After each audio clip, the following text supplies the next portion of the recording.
Hello, hello, hello, and welcome to the O.M.E.N podcast, where we'll find out if three misfits can save the world from the weird, wonderful, and worryingly otherworldly. I'm your host, Sean Oxbury. I'm a technical designer in the games industry, and I'm the games master for this show. With me, we have Andreas Jorgensen, Hello. a freelance 3D artist whose middle name is literally Danger. How are you doing, Andreas? Yeah, I'm good. Good, good.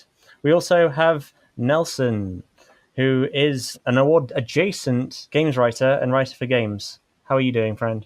I'm doing quite well. I know far too many people of Australian descent or who live in Australia to be doing this accent, so I'm really testing fate here. Amazing. And we also have Sam Silvers, who is a self-described ball of anger who occasionally drinks games and designs coffee. I got that the wrong way around. It's fine. No, it's perfect. How are you doing?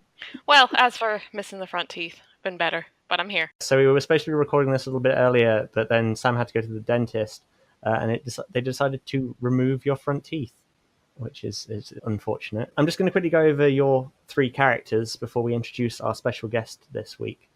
So let's start with Andreas. Tell us of your character. So O.M.E.N is going to be is an investigatory group. They were set up by the UN to investigate paranormal and weird things, and they bring in people from around the world who either know too much or have been specifically hired for their skills. And you are playing who? My character is Dr. Martin Bengtsson, Dr. Martin Julius Bengtsson. That's his middle name, very important. Interesting. What does he do? He used to be a professor of history and linguistics, I guess, at Uppsala University, which is a university town here in Sweden. I'm not going to even pretend to pronounce it. That's fine. I'm sure you'll get it wrong many times. But he got kicked out for studying things that aren't real, according to the faculty, I guess. Okay. And then I guess at that point O.M.E.N came to sweep him off his feet somewhat. Yeah, that was the idea. Awesome. How about you, Nelson? Tell us of your character, your interesting character from the land down under. Well, speaking of things down under, I am required to disclose that I have a condition. Other than that, I would also like to say that I actually have a small introductory rap. Do you mind if I do that real quick? By all means, of course. Hey, my name's Koala Jackson, and I'm here to say I'm not allowed within 200 feet of a building of governance. Sorry about that. Probably should have mentioned that earlier. Yo, holla at your boy. Amazing. That's wonderful. I think that pretty much says everything we need to know about Koala Jackson for the minute. Absolutely. And then we have Sam. Who's your character? I'm playing Annabelle St. John, and I've been learning how to shoot a gun since I could fit one in my hand, and Daddy's been taking me across the United States to learn how to shoot the best and show people what I got.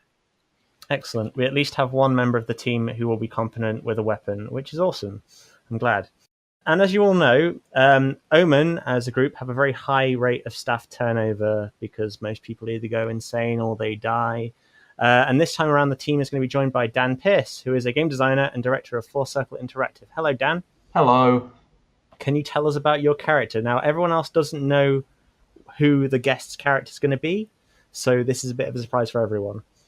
Right, so my character is Edmund Black.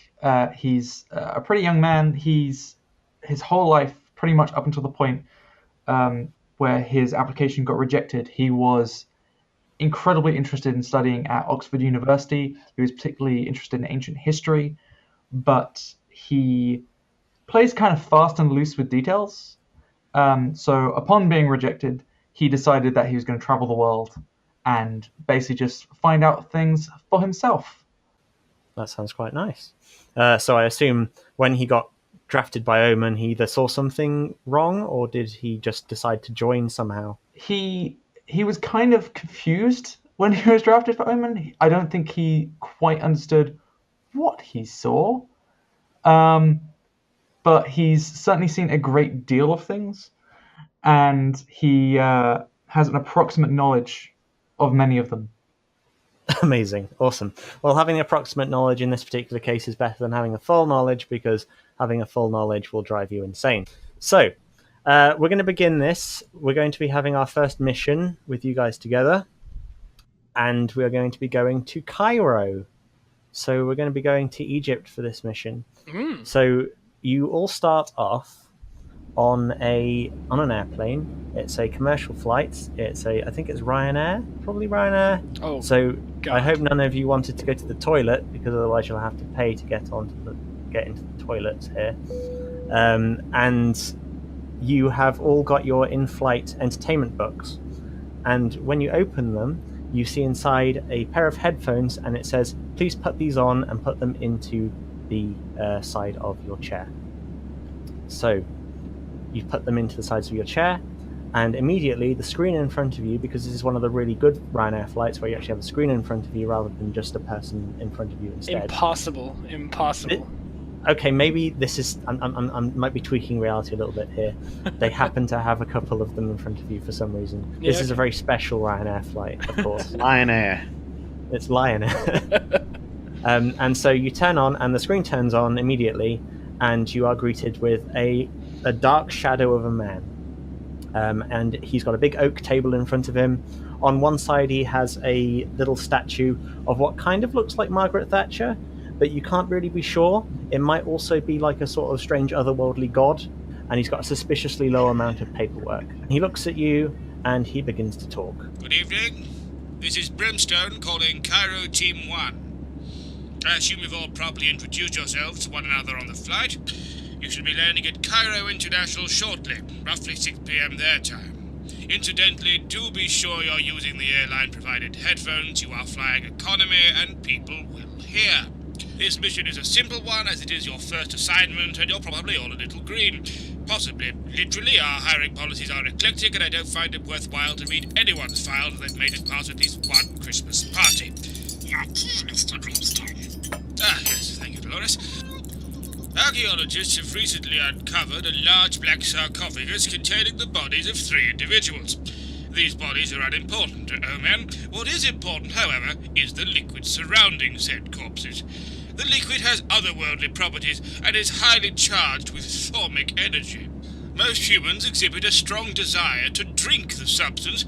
Even photos of the sarcophagus seem to carry the same energy signature regardless of what format they are in. Except mini-disc. Nobody likes mini-disc. Where can you find them these days? Anyway, press have been briefed that the liquid is sewage runoff, and the cartier itself has been moved to the newly built Grand Egyptian Museum in Giza. We're working with the Discovery team to gain a purified sample of the liquid, and tonight you will join delegates and museum benefactors on a Nile cruise. In the morning, you will collect the purified vial for O.M.E.N. Your handler will be Hosni Asker.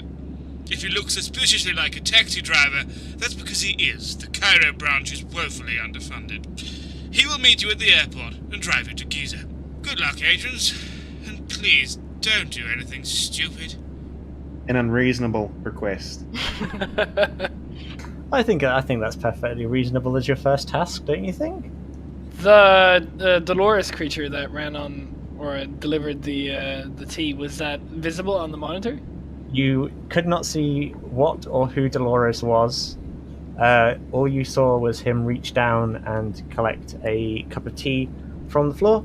Unfortunately, the tea was half spilt out, clearly, because when he lifts it to his lips, there's absolutely nothing in there left. So you eventually, about several hours later, you land. It's getting dark because it's about 6 p.m. Near you is a man standing there with a sign that says O.M.E.N. He's right next to a taxi. So what do you do? Is he supposed to be that open about it? I think he's probably breaking some kind of policy. I mean, if we can tell people about this, can I get like a discount somewhere for something? An O.M.E.N. discount things. Well, I properly think that it's quite polite, so we know exactly where we're going. Better than getting lost in this odd place. He could have said overwhelming marmalade eating nuptials. You can surmise what they're talking about from that. Surely. The man beckons you over. He gets you over to the car, and he's like, "Hi, my name's Hosni. I'm here to collect you up for the Cairo Museum. You're here for that, right? You are the agents, yes?" Well, yes, sir, we are. Excellent. Good. Come into the car. I will take you there now. It is only a 15-minute drive from here. You get into the car and you drive through the streets of Cairo. It's quite sandy. There's a sandstorm coming in at the minute, so you can hear it like clicking on the top of the car. So markets are closing down and etc. as we're going through the streets. Indeed, Getting the civilians out of the way. That's quite lucky. it is. Yes. I hope you're not going to do anything like rash. You are inside a nice taxi with a nice person right now. Speaking of rashes, is there a way I can discreetly deal with a thing? I imagine I'm quite closely closing. Oh. Yeah. Feel free. Do you want to roll for this? I'd like to roll for agility, Roll for agility. ideally. Yes. Roll for agility. You have to roll an 8 or more for agility. I don't know what's happening right now. You'll find out in a second. All right. No, you don't find out. All you hear is just a rustling, and we move on. Nothing to see here, nothing to notice. I rolled a 17. Amazing, excellent. Does anyone want to roll an observation? I will. Okay.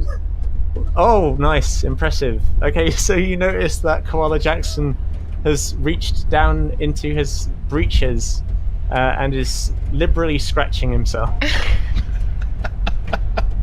It's a condition. Well, that ain't quite polite, but saying anything about it is also not quite polite either, so I'll just keep that to myself. Well, I'm glad I didn't roll observation. I'm sneaking glances at Sam's character because I suspect she might have seen something. Wonderful. So, 15 minutes pass, and you get to the new Egyptian museum. Have you guys seen this before, by the way? No. This new museum. So it was newly made. It's called the Grand Egyptian Museum, otherwise known as the GEM. It's a new museum that's been built in Cairo, in Giza. It's just opposite the pyramids, so it's like really quite an impressive sight, and you can see the pyramids just across from you. It's really pretty. It's really nice. I think Dr. Bankson is probably more focused on the pyramids in that case, if they're in view. Oh yes, they're right in view. He's never been, but like as a big fan of ancient Egypt stuff, it's been a dream of his, I think. I'm kind of over it. I mean, like, they're big, it's cool, but it's also, I don't know, I think I have to see them in the day. You have to see them in the day. Yeah. Okay, that makes sense. I mean, but having the sun setting behind them, it's not beautiful and glorious. Things look smaller when they're darker, right? So like it kind of, I don't know. I shouldn't nitpick. I just can't. I think I just expected them to be bigger. But they're so old. Can you imagine how much? I think they could have made them bigger. Oh, okay. I guess. Hosni beckons you inside, and you go into the sort of grand entrance to the museum. It's still being made at this point, so there are still some scaffolding in different places, but you can see that the museum is starting to come together. It's in its last couple of months of like being created. Is there an opportunity to pick up any sort of equipment from the stuff lying around? Just sneak something in your pocket. You can give it a go. You can give it a try. Do you want to try and roll for it? What would you like? What kind of like there's a couple of like tools around. So there's a couple of hammers and a shovel. Do you want to try grabbing the shovel? Shovel sounds quite nice, actually.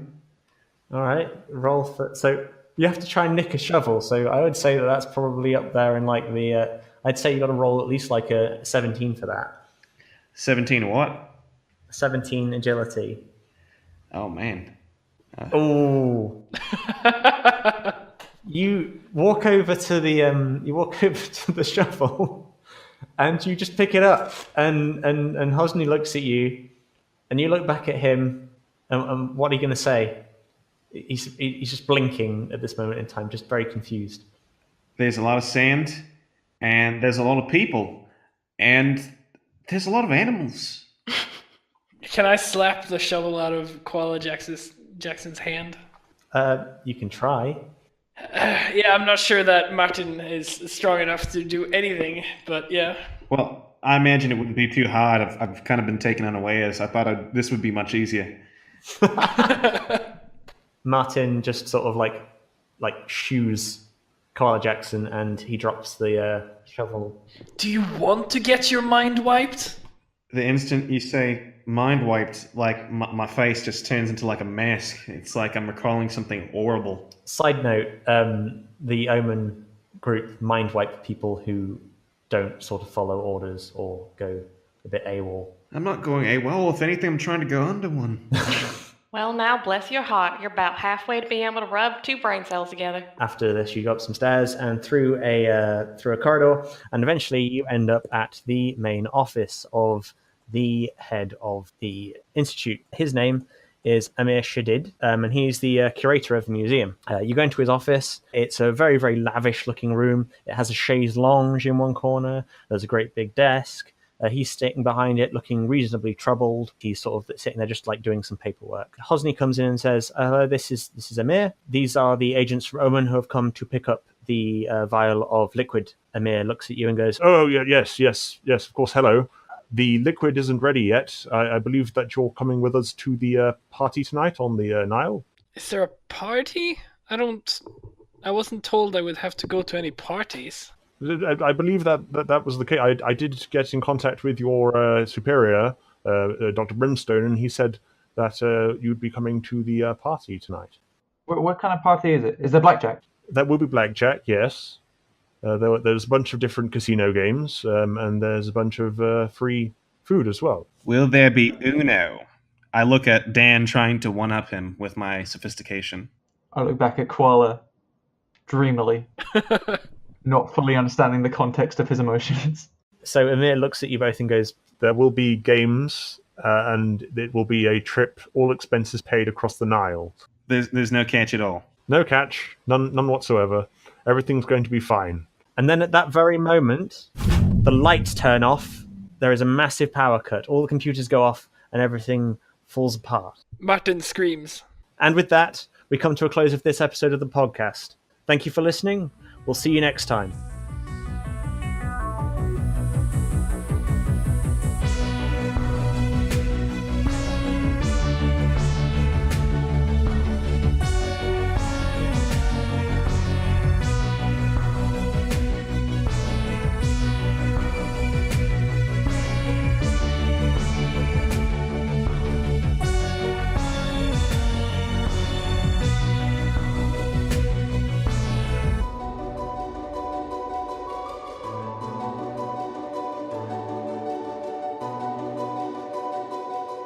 The O.M.E.N podcast is powered by Ellipsis RPG, the accessible donationware rule set. Now available on itch.io. If you like what you're hearing, please rate us on iTunes or wherever you get your podcast. You can tweet to us at the hashtag O.M.E.N cast, that's O-M-E-N cast, and who knows, you might get a special mention in one of the episodes from us. Thank you for listening, and remember, stay vigilant. You never know what's out there.